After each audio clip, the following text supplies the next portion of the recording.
지난 시간에는 우리가 결혼 관계의 비유를 통해서 율법과 우리 사이의 관계에 대해서 살펴보았습니다. 법은 사람이 살아있는 동안만 그 사람을 주관할 수가 있습니다. 결혼 언약도 마찬가지입니다. 살아있어야 부부관계가 성립이 됩니다. 배우자 중에 한 사람이 한 육체가 죽으면 결혼 언약은 종료가 됩니다. 결혼 언약이 종료가 된 사람은 배우자와 사별한 사람은 다른 데 가서 재혼을 하더라도 법적으로 아무런 문제가 없습니다. 우리는 옛날 하나님을 알기 전에 율법과 결합된 상태, 율법을 남편으로 모시고 있었습니다. 그래서 우리가 행한 선하고 의로운 일에 대한 보상은 없어도 하나님의 율법 조문 한 가지라도 어기면 율법으로부터 정죄당하고 심판을 선고받았습니다. 헤어날 길이 없어요. 둘 중에 하나가 죽어야 혼인 언약이 끝이 납니다. 그런데 율법이 안 죽어요. 하나님의 말씀이니까 없어지지도 않고 죽지도 않습니다. 누가 죽어야 돼요? 내가 죽어야 돼요.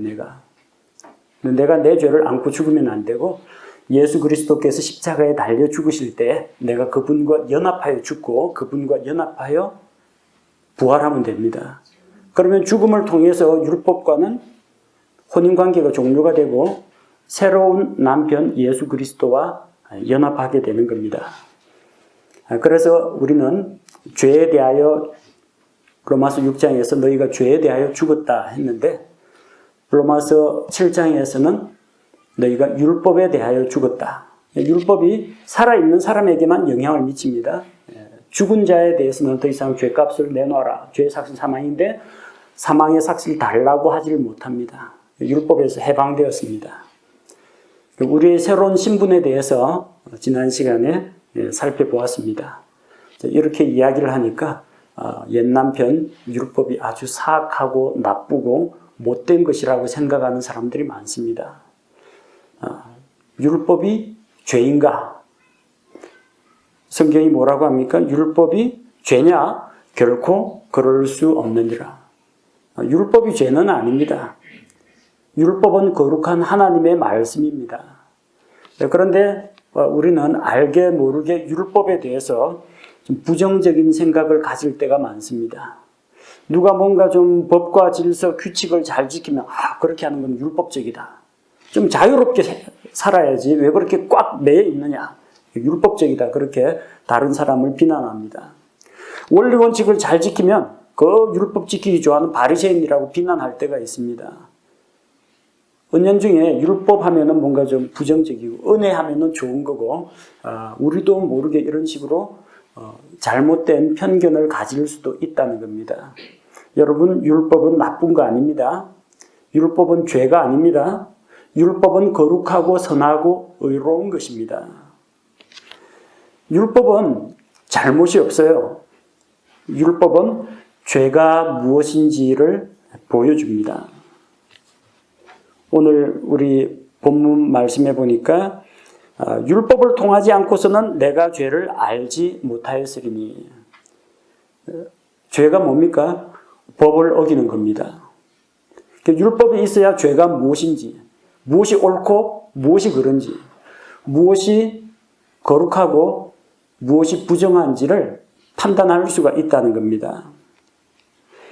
만약에 율법이 너는 탐내지 말라 이렇게 명령하지 않았다면 내가 탐욕이 무엇인지 알지 못했을 거라는 겁니다.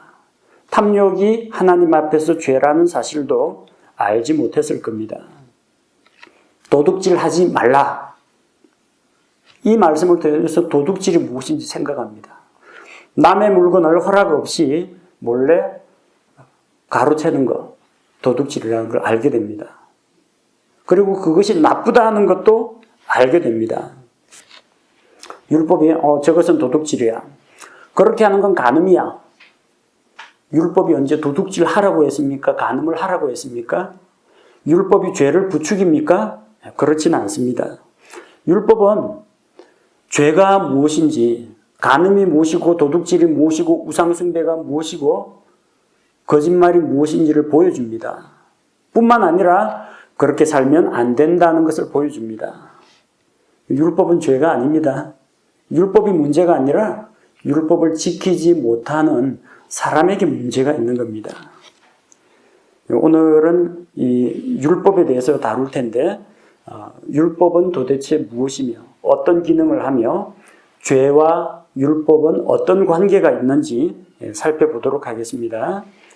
자, 8절에 보니까 그러나 죄가 명령을 통해 기회를 타서 내 안에서 온갖 종류의 욕정을 이루었나니 이는 율법이 없으면 죄가 죽었기 때문이라고 했습니다.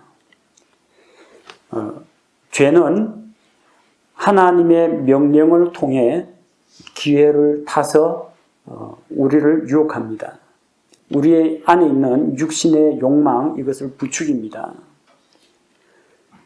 죄가 하나님의 명령을 통해서 우리에게 영향력을 미친다는 것.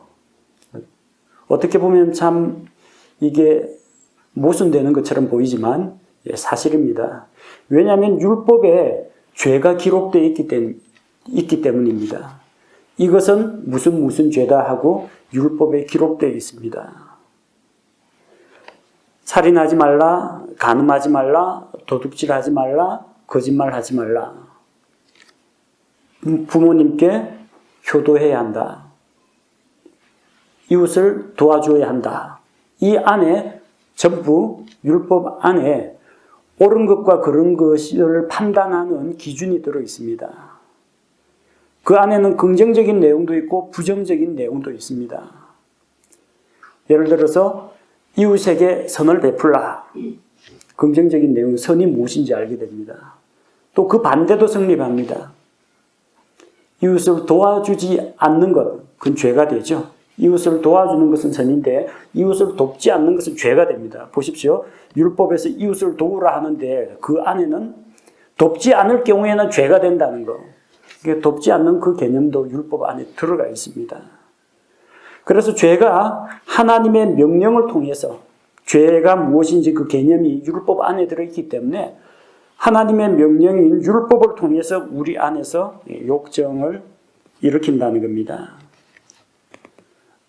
성경에 보면은 무엇을 하라, 하지 말라 이 명령이 있는데 이 율법의 말씀을 듣고 읽고 생각할 때마다 그 구체적인 죄에 내 안에 있는 그 욕정이 자극을 받습니다. 살인, 간음, 도둑질, 사기, 음란 이런 것들을 할 때마다 우리는 죄의 유혹, 그 무엇이 죄라는 것을 아는 것과 함께 그 죄가 율법이 나를 유혹하는 게 아니라 죄가 율법에 있는 그 죄악된 개념을 통해서 우리 사람들의 욕정을 자극하고 유혹하게 된다는 겁니다.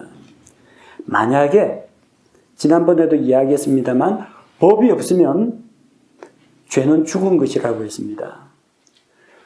법은 이것이 죄다, 이것은 죄가 아니다 판단하는 기준이 법입니다. 죄가 무엇입니까? 법을 어기는 겁니다.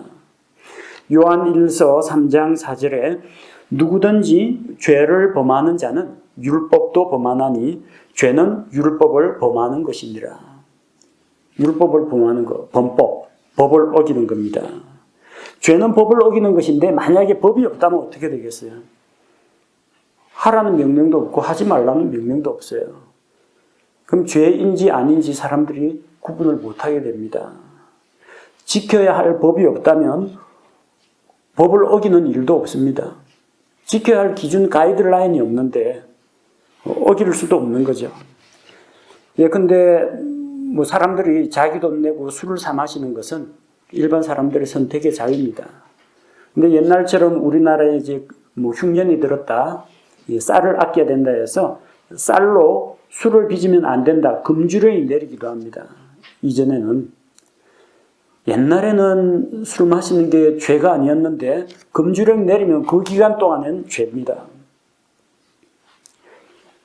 이전에 1980년대 초반에는 대학생 과외 금지를 내렸습니다. 이 사교육을 자꾸 부추기고 공교육을 약화시킨다고 해서 과외 금지를 내렸습니다.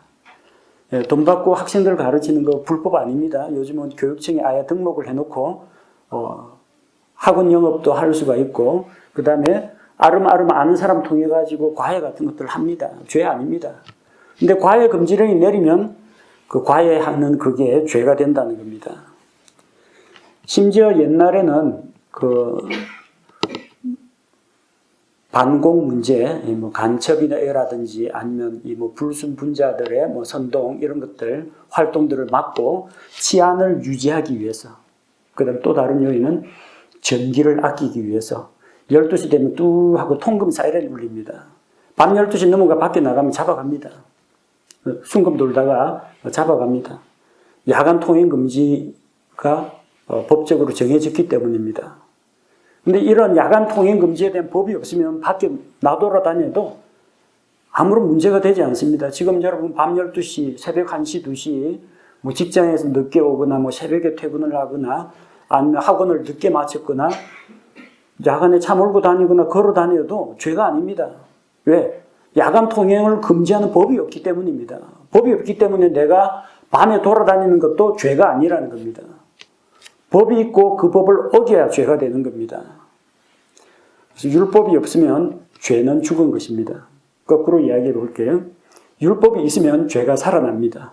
그 율법에서 하라고 한 걸 안 하면 죄입니다. 율법에서 하지 말라고 했는데 해버리면 죄입니다. 그 죄와 율법이 이런 관계라는 겁니다. 율법이 사악하거나 나쁘거나 율법이 우리 보고 죄 지으라고 명령을 하거나 죄를 짓도록 유혹하거나 그러지는 않습니다. 그것은 마귀가 이 죄를 통해서 죄에 길들여진, 그리고 죄의 본성을 가지고 있는 우리 육체의 욕심을 자극해서 우리로 하여금 죄를 짓도록 하는 겁니다. 율법 그 자체가 죄의 원인은 아닙니다. 율법은 오히려 야 이게 죄니까 조심해, 하면 안 돼 하고 경고해 주는 기능을 합니다. 죄를 짓지 말라고 명령을 합니다. 율법이 죄 지으라고 명령하지는 않습니다. 율법은 죄의 원인이 아닙니다. 그런데 이제 율법이 있으면 율법을 어기는 것이 죄가 된다는 겁니다. 9절에서 전에 율법이 없었을 때에는 내가 살아 있었으나 명령이 오매, 명령은 하나님의 명령, 율법입니다. 명령이 오매 죄가 되살아나고 나는 죽었도다. 율법이 없을 때는 내가 살았습니다. 왜? 법을 어겨야 죄인데 법이 없는데 어길 법도 없는 거죠. 지켜야 할 법도 없지만 어겨야 할 법도 없는 겁니다. 그런데 하나님의 명령인 율법이 온 다음에는 죄가 살아납니다. 율법이 죄를 살려주는 건 아닙니다.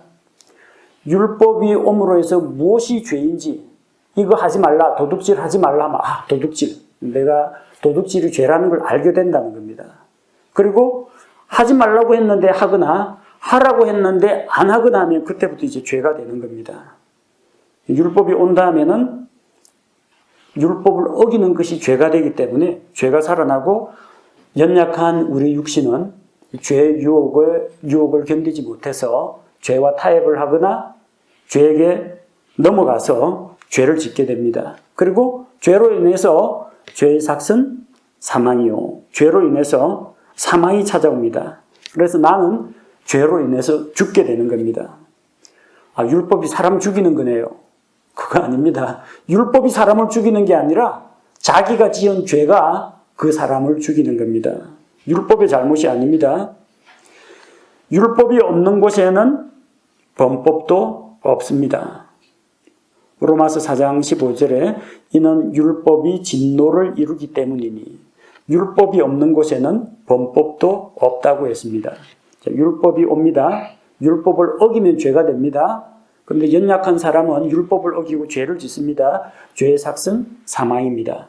율법으로 인해서 죄가 활동을 하게 되고 사망이 사람에게 찾아왔다는 겁니다. 율법이 없을 때는 했는데 율법이 언제부터 있었느냐? 아까 율법은 명령이라고 했죠. 율법은 명령이라고 했는데 하나님께서 명령하셨습니다.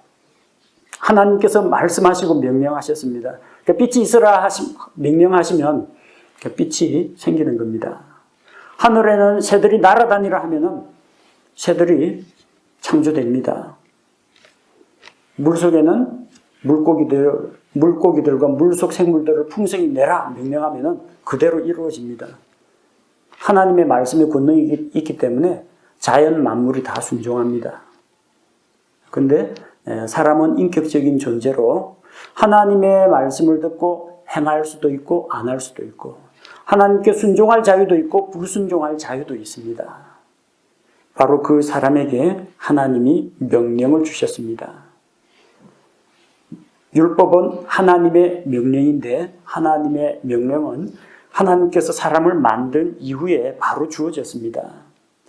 최초의 명령은 에덴 동산에서 주어졌습니다. 창세기 2장 16절 17절에 주 하나님께서 남자에게 명령하여 이르시되, 명령입니다. 뭐라고 명령했어요?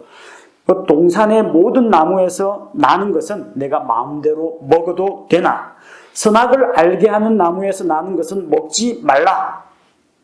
먹지 말라고 했습니다. 선악을 알게 하는 나무에서 나는 것은 먹지 말라. 명령입니다. 먹으면 죄입니다. 안 먹으면 죄 안 짓는 겁니다. 그 나무에서 나는 것을 먹는 날에 내가 반드시 죽으리라. 먹으면 뭐라고요? 죄. 죄 지으면 반드시 죽으리라. 맞죠? 율법이 왔고 율법을 어기면 죄가 되고 죄를 지으면 사망이 찾아온다는 것. 만약 하나님께서 이런 말씀을 하신 적이 없다. 그러면은 선악을 알게 하는 나무 포함 모든 나무의 열매를 마음껏 따먹어도 아무런 문제가 되지 않습니다. 왜? 하나님이 법을 주신 적이 없으니까, 명령을 주신 적이 없으니까 지켜야 할 의무가 있는 법도 없고 어겨야 할 법도 법조문에 걸리는 게 아무것도 없다는 겁니다. 법 자체가 없으니까. 만약 이 명령이 없었다면 아담과 이브의 범죄가 없었을 겁니다. 그럼 왜 하나님께서 선악을 알게 하는 나무를 만들어 놓으셨냐? 사람 보고 죄 지으라고 한 것이냐? 그게 아닙니다. 하나님께서 사람에게 자유의지를 주신 것은 사람이 기계나 로봇으로 하나님의 말씀에 그냥 맹목적으로 복종하는 이런 꼭두까지 인형이 아니라 스스로 자원해서 인격적으로 하나님께 경배하고 하나님께 순종하기를 원하셨기 때문입니다. 사람에게 그래서 선택의 자유를 주셨습니다. 그리고 그 자유를 행사한 책임은 그 당사자에게 돌아온다는 겁니다. 에덴 동산에서 최초의 명령이 주어진 이후 하나님께서 각 사람에게 혹은 어떤 민족에게 여러 가지 명령들을 주셨습니다. 특별히 우리가 알고 있는 구약시대 율법 하면은 십계명과 구약 성경에 기록된 하나님의 규례들을 이야기합니다. 이스라엘 백성이 이집트에서 나온 이후 시내산에서 모세를 통해서 하나님께서는 이스라엘 민족에게 자기 백성에게 율법을 주셨습니다. 너희가 이 율법의 말씀을 지켜 행하면 거룩한 민족이요 나의 택한 백성이요 나의 특별한 보물이 될 것이다 하시면서 그들에게 율법을 주셨고 율법을 통해서 하나님의 뜻이 무엇인지 알게 하셨습니다. 나는 이것을 기뻐한다. 이러이러하게 행하는 것은 내가 미워하는 추악한 가증한 죄다. 너희는 거룩하게 살려면 이렇게 행하여야 한다. 더럽고 부정한 것은 이것들이니까 너희는 경계하고 멀리하라. 이런 가이드라인을 주셨다는 겁니다. 그래서 십계명을 비롯한 구약 성경에 기록된 그 말씀을 하나님의 권위 있는 말씀으로 믿고 따라 행하면 하나님께서 그 사람을 받아주십니다. 그러나 그것을 어기면 법을 어긴 겁니다. 율법을 어기면 죄가 된다는 겁니다. 모세를 통해서 율법을 주시기 전에도 또 이스라엘 민족처럼 성문화된 십계명이나 이런 율법 조문들을 받지 않은 사람들도 다 율법 아래에 있습니다. 우리가 로마서 2장에서 살펴봤죠. 로마서 2장 14절에 보니까 율법을 소유하지 않은 이방인들이 본성을 통해 율법 안에 들어있는 것들을 행할 때 이런 사람들은 율법을 소유하지 않아도 자기에게 율법이 된다고 했습니다. 성문화되어 있는 글로 이렇게 문서로 주신 율법 이외에도 하나님께서 사람의 마음속에 주신 법이 있습니다. 무엇이 옳고 그른지 전 세계 어느 나라 어느 민족도 남의 물건 훔치거나 빼앗으면 다 죄로 간주합니다. 어떤 성문화된 법이 없는 저 아프리카 원시 부족도 마찬가지입니다. 남의 아내 빼앗아가지고 자기가 데려가 버리면 그것도 역시 그 사회에서 징계받습니다. 그리고 남편한테 복수당합니다. 다 공통적으로 가지고 있는 옳고 그름에 대한 가이드라인이 다 있다는 겁니다. 그래서 우리가 어떤 행동을 할 때 이것이 옳다 지지해 주기도 하고, 우리가 잘못된 일을 할 때 그건 안 돼, 양심에 찔리지도 않니? 그러고 하면 천벌을 받을 거야. 이런 게 우리나라의 기독교가 전래되기 이전에도 사람들이 이런 기준들을 다 가지고 있었습니다. 그게 마음에 새겨진 하나님의 법입니다. 비록 아담의 범죄 이후에 사람들의 양심이 오염되고 타락하고 또 죄와 타협하긴 했지만 그런 마음속에 율법과 마찬가지의 기준을 가지고 있다는 겁니다. 그래서 그런 사람들은 명문화되어 있는 문서화된 그런 율법을 소유하지 않아도 자기에게 그게 율법이 된다는 겁니다. 율법은 나쁜 게 아닙니다. 가이드라인입니다. 거룩하고 바르고 의롭게 살라고 하나님께서 주신 지침입니다. 10절 말씀해 보니까 생명에 이르게 하려고 정하신 명령이 사망에 이르게 하는 것인 줄 내가 알았나니.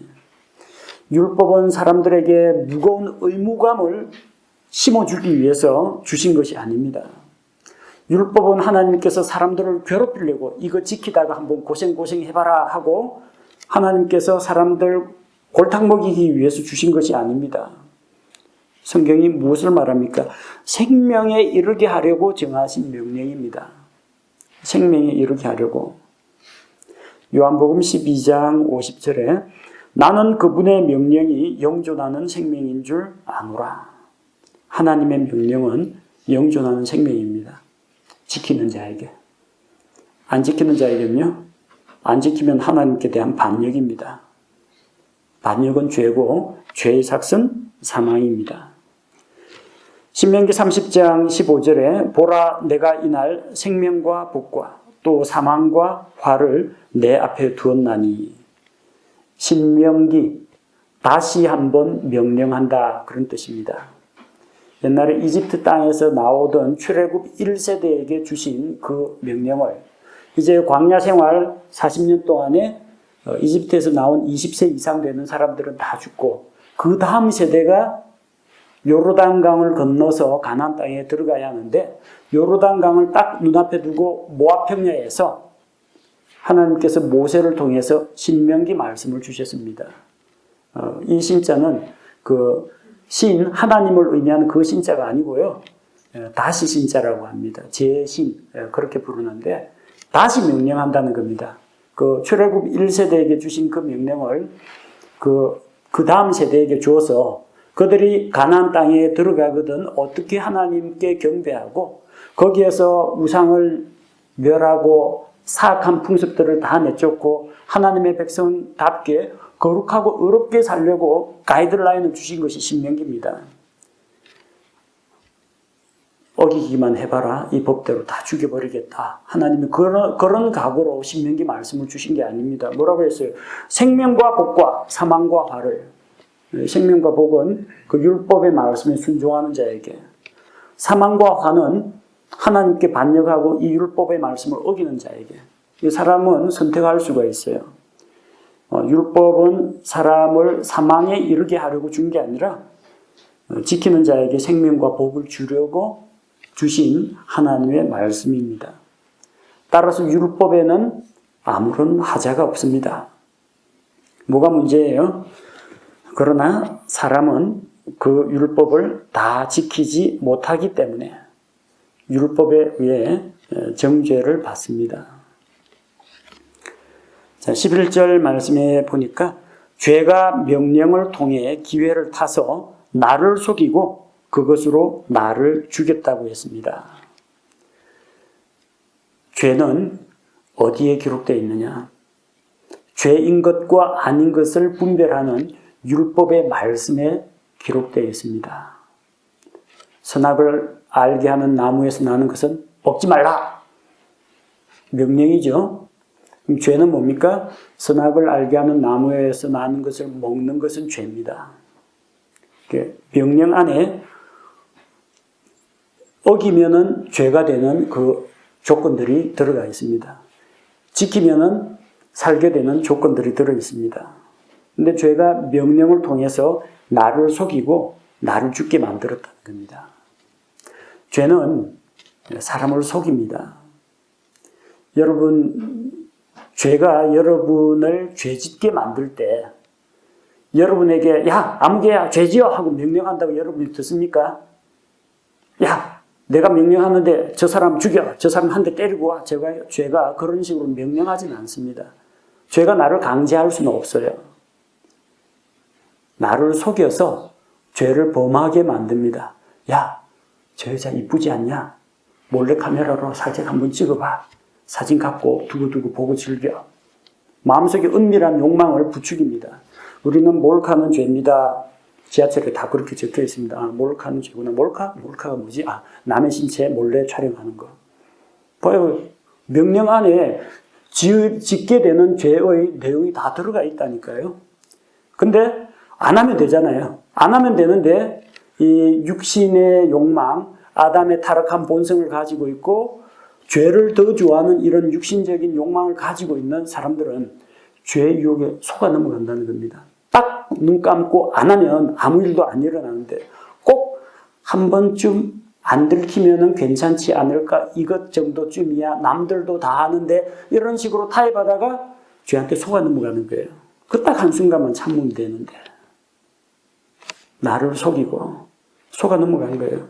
나를 사망에 이르게 했다. 나를 죽게 만들었다는 겁니다. 우리는 히브리서 3장 13절 말씀처럼 죄의 속임수를 조심해야 됩니다. 죄의 유혹을 조심해야 됩니다. 죄는 우리를 속입니다. 이 죄를 저지르면 무시무시한 지옥의 형벌이 기다리고 있을 것이야. 그건 율법이 하는 말입니다. 죄는 그런 식으로 안 합니다. 하나님께서는 율법으로 이렇게 말씀하십니다. 선악을 알게 하는 나무에서 나는 것을 너희가 먹는 날에는 너희가 반드시 죽을 것이다. 이렇게 이야기합니다. 이 어디 유혹합니까? 이 명령입니다. 죄는 어떻게 유혹해요? 그것을 먹는 날에는 너희 눈이 밝아져서 너희가 하나님과 같이 될 것이다. 이런 거짓된 약속을 합니다. 그거 속아 넘어갔어요. 아담과 이브가 거기에 속아 넘어갔어요. 율법의 명령을 그대로 지키면 아무 일도 안 일어납니다. 그것을 먹는 날에는 죽으리라 했는데 안 먹으면 안 죽죠. 영원히 삽니다. 그러나 마귀가 아담과 이브에게 거짓말로 속였습니다. 먹으면 안 된다는데 먹게 되면 죄를 짓게 되면 먹게 되면 너희가 눈이 밝아질 것이요. 정말로 뭔가 하나님처럼 신들같이 될 거다. 그런 거짓된 약속을 사람들에게 주고 사람은 거기에 속아 넘어갔다는 겁니다. 죄는 명령을 통해서 옵니다. 율법을 통해서 옵니다. 율법이 잘못된 게 아닙니다. 율법 안에는 어기면 죄가 되는 그 행동 조건들, 이게 딱 들어가 있어요. 우리로 하여금 그것이 죄가 틈을 타서 우리의 욕망을 부추겨서 죄 짓게 만드는 겁니다. 율법은 좋은 겁니다. 옛 남편 엄격하고 고지식하고 죄를 지으면 신상필벌하는 그 엄격한 남편으로 묘사됐지만 그것은 하나님이 거룩하시기 때문에 율법이 엄중한 것입니다. 율법 자체가 틀린 말 하지는 않습니다. 12절에 보니까 그런즉 율법도 거룩하고 명령도 거룩하며 의롭고 선하도다. 율법은 좋은 겁니다. 사람들은 자기 행동은 반성하지 않고 법을 탓합니다. 이런 법이 없었더라면 내가 죄인이 되지 않았을 텐데 그렇게 항변하는 사람들이 더러 있습니다. 물론 세상에는 좀 억지 같은 법도 있고 우리가 다 외우질 못해가 알지 못했는데 그게 죄가 되나요? 나 몰랐는데 그런 법도 있습니다. 지난번에 소개한 것처럼 좀 황당하고 어처구니 없는 그런 법들도 있습니다. 어쨌든 뭐 이런 법이나 저런 법이나 법을 어기면은 죄가 된다는 겁니다. 이 세상의 법에는 어떤 한계나 단점들이 있습니다. 우리 논리나 이성에 비춰볼 때 좀 적합하지 않다, 타당하지 않다 그런 법들도 존재합니다. 그러나 하나님께서 세우신 법은 완전합니다. 완전한 하나님의 법, 엄격한 법, 한 가지라도 어기면은 율법에 걸려 넘어지게 되는 그런 법이 우리에게 주어졌습니다. 하나님의 법이 완전하고 엄격하고 거룩한 것이 문제가 아니라 그 법을 지키지 않는 사람이 문제가 되는 겁니다. 그러니까 율법 탓할 필요 없습니다. 마귀 탓할 필요 없습니다. 세상 탓할 필요가 없습니다. 누가 죄 지으라고 했습니까? 율법도 죄 짓지 말라고 했는데 유혹에 넘어간 사람이 어리석은 겁니다. 13절 말씀해 보니까 그러면 선한 그것이 뭐가 선하다고 해서 율법도 거룩하고 명령도 거룩하며 의롭고 선하도다. 하나님의 말씀은 선합니다. 율법은 선합니다. 선한 율법이 내게 사망을 이뤘느냐? 결코 그럴 수 없느니라. 율법이 사망을 가져오는 거 아닙니다. 율법이 사람으로 하여금 죄를 짓게 만드는 것도 아닙니다. 죄가 선한 율법을 통해서 그 율법의 기능, 죄를 깨닫게 하는 그 율법의 기능을 통해서 사람에게 죄를 짓게 하고 사망에 이르게 하는 겁니다. 율법은 죄를 죄로 드러내는 역할을 합니다. 오직 죄가 죄로 드러나기 위하여 선한 그것, 율법을 통해 내 안에서 사망을 이루었나니 이것은 죄가 명령을 통해 넘치도록 죄로 충만하게 하려 함이라. 율법은 죄가 심각하게 죄라는 사실을 우리에게 보여주는 역할을 합니다. 선한 율법이 사망을 이루게 하는가? 율법이 사람을 사망에 이루게 하는 것이 아니라 그 사람이 지은 죄가 그로 하여금 사망에 이르게 합니다.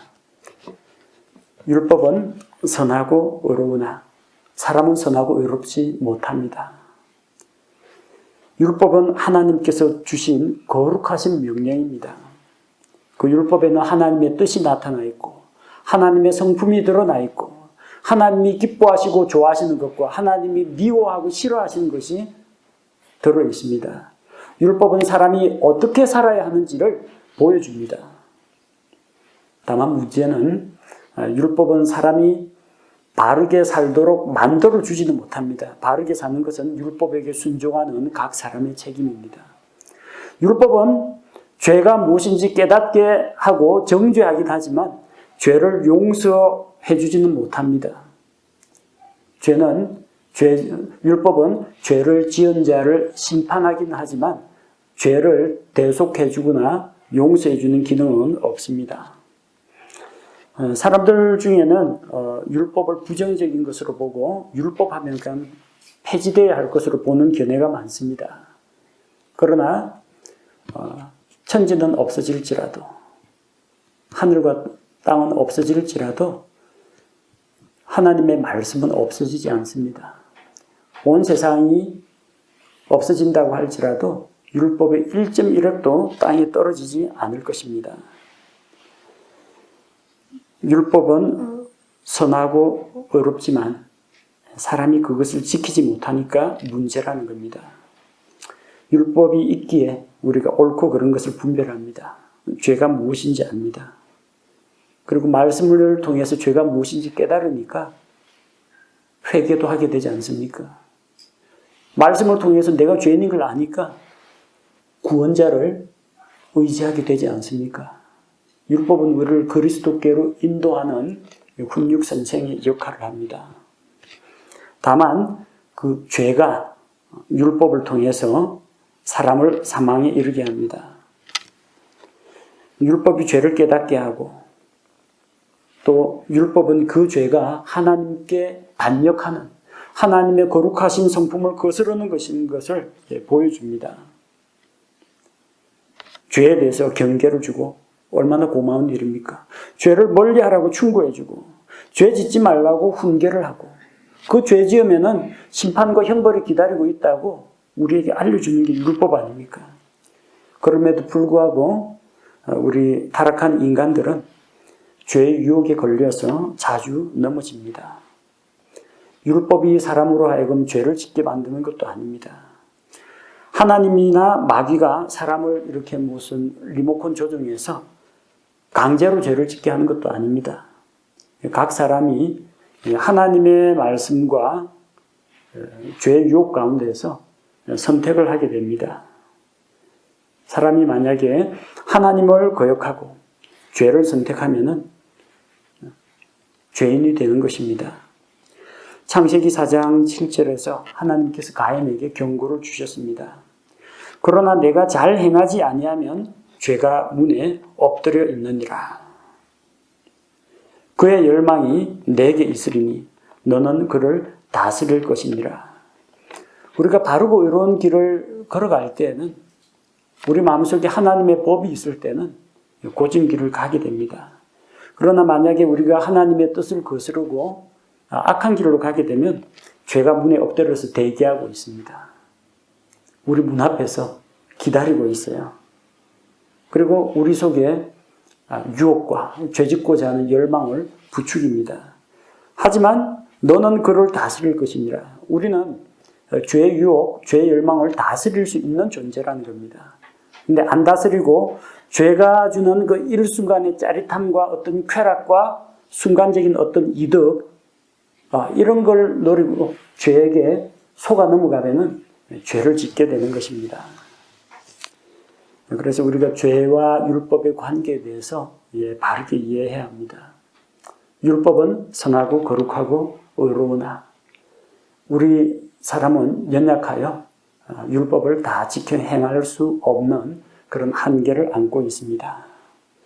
이 문제에 대해서 사도 바울이 다음 시간에 14절 이후에 이것 때문에 마음속에 얼마나 많은 그 갈등과 고통을 겪었는지 우리가 로마서 7장 후반부에서 살펴볼 수 있습니다. 오, 나는 비참한 사람이로다. 이 사망의 몸에서 누가 나를 건져내랴. 내 마음으로는 하나님의 법을 따르고 명령을 따르고 싶은데 내 속에 있는 또 다른 법이 나를 잡아 끌어가지고 죄의 법 아래로 사로잡아 가는 것을 보는도다. 선을 행하고 싶은데 행할 마음은 있는데 행할 능력은 없는 우리의 연약한 모습을 보여줍니다. 그 문제에 대한 그 해답을 우리가 다음 시간에 함께 살펴보도록 하겠습니다.